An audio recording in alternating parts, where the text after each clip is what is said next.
how do I find office spaces to rent in London?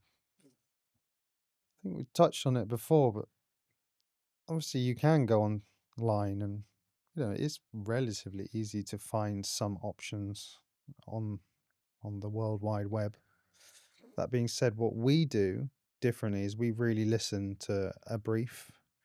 We go out to market and we have multiple platforms that we work, but we also our network that we reach out to. And the point of us is to be able to go to everything and find all the options and then whittle it down to 10, 20 options that are really, really good and perfect for you guys as a business in line with what you're looking for.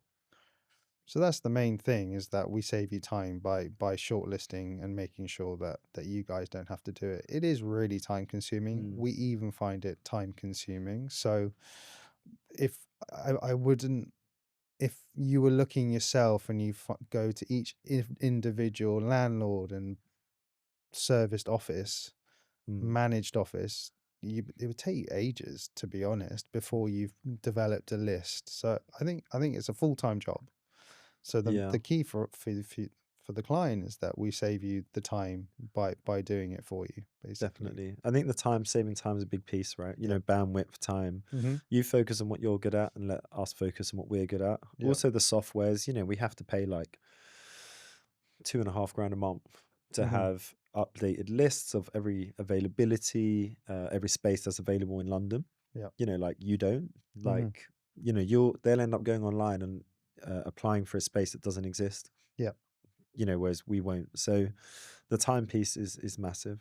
Yeah, I mean, actually, most of the time, a lot of the listings online are no longer available. Yeah. It gets let, but then they leave the listing up because they're getting inquiries, and then, oh, let's talk about a different option. So, a lot of it can be smoke and mirrors, which is something we try to mitigate and save the client as much time as possible. Yeah. What would you say are the three real strengths or positives of using an office broker?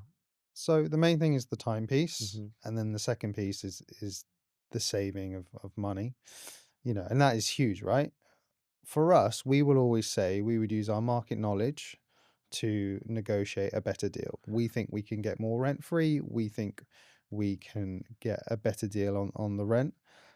What we do at Soul Space is slightly different to the rest of the market, is that we will look at the cost of occupation. How much is it going to cost for you to design and build furniture, to everything that's required to move into an office, and we use those figures to negotiate a price. So it's very black and white. It's very hard for a landlord to argue and say, no, we don't want to give you X amount of rent free. Hmm. I was like, but look, this is how much it's going to cost us. So this is how much rent free it's going to take for us to actually take an office. So you test their resolve, but ultimately it's with facts and figures as opposed to putting your finger in the air and kind of guessing. And I think that's something we really do really, really well at Soul Spaces. Nice. What would you say the strengths and weaknesses are of a serviced office? So you're paying for flexibility, right? Hmm. So, you could take a 12-month term, you could take 3, 6 months if you're required. You are paying a premium for that luxury. On the other side, you get a lot for your money. You can get, you know, uh, free coffee, free beer, lots of great facilities, meeting rooms on an ad hoc basis. So there are lots of perks to being in a service office. Often they are aesthetically pleasing and Hmm. just generally nice places to be, good places to network, events. So lots of benefits by being in a service office. Hmm. You just have to be mindful that you're paying a premium for that luxury. Nice. And then I think the next one, like managed, Hmm. what's the kind of strengths and weaknesses of managed? I know some people don't quite understand the managed piece, but So a managed is a self-contained office, has its own kitchen, meeting rooms, breakout space, and desking, of course. hmm. It becomes your own sort of private HQ. The benefit of it, as opposed to taking a conventional lease, is that you would have a third party coming and sorting your bins out, your utilities, paying, you just make one payment and they deal with everything for you. So it becomes a very easy way to have a HQ. Again, the con is it's not a con, sorry, it's the negative piece is that you are paying a third party to do this for you. So Yeah. it comes at a premium. Everybody has to make a profit, right? So, it just means that you're paying a premium for managed space. And in theory, it is technically something you could also do yourself. So, Yeah. it depends on the business. Do they have an office manager already? If not, then actually, you know, taking on a managed office makes sense for a lot of businesses. Other businesses will turn around to me and say, well, we'll just hire an office manager and they'll manage it, Yeah. and then we can get them to do other jobs as well. So there are, it depends on the business and what you think is better for you. Yeah, I think on the managed, like that's the key piece, the finance piece, isn't it? That the argument is, well, you don't need a office manager and ops Hmm. person. So, Yep. that saves you 50 grand a year, Yeah. which you're effectively now paying us. But in theory, we give you like no headache, we're not staff, we don't need a desk, Hmm. there's no HR issues with your managed provider, like Yeah. etc. So I suppose that's their argument Yeah. on how it financially works. Hmm.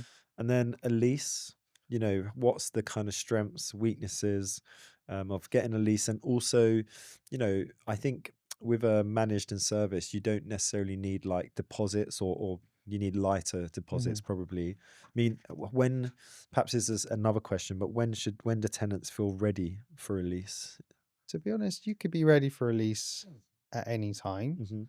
Hmm. Typically we used to see that the minimum term was 3 years, hence why people started leaning towards serviced and managed. Probably would find a lease for 2 years Hmm. potentially. And then it depends. I would say it's quite a big thing to commit to 2 to 3 years. Even us ourselves are reluctant to go longer, right? Because we Yeah. don't know what the future holds. If you have some level of stability, then it always makes sense to take a lease. If you're, quite certain on what your numbers are be, or you're very good at forecasting your numbers as a business, then I think it makes sense. If you have cash in the bank, it absolutely makes sense. The capex costs are higher for a lease, Hmm. but ultimately you'll get more rent free. You get a better headline rent if you're able to invest in the space. And over a 3 year period, you could get a fully bespoke office. You might be breaking even, maybe slightly better off over 3 years. Over 5 years, then suddenly you're into a world of I'm making considerable savings here. And if you can go 10 years, then you're actually, compared to taking a pre-fitted lease, Mm. you're saving hundreds of thousands. Actually, on 5 years, we've seen that you're knocking onto the six figures of savings, which when you break it down, you go, oh wait, I would save that much over 5 years. It kind of makes it a no-brainer. Again, it depends on, do you have capex? Do you have money in the bank? Are you, as a business, are you in a place that you can make that investment?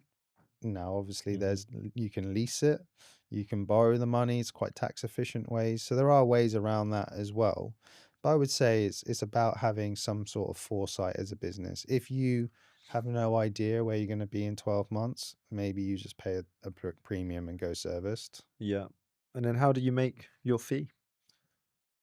In terms of serviced and managed, again, Or is all of it. service managed and lease, what's the difference and how do you get paid? So service and managed, the landlord will always cover the fee. Hmm. And again, it's kind of a marketing fee, but they obviously factor it into a deal.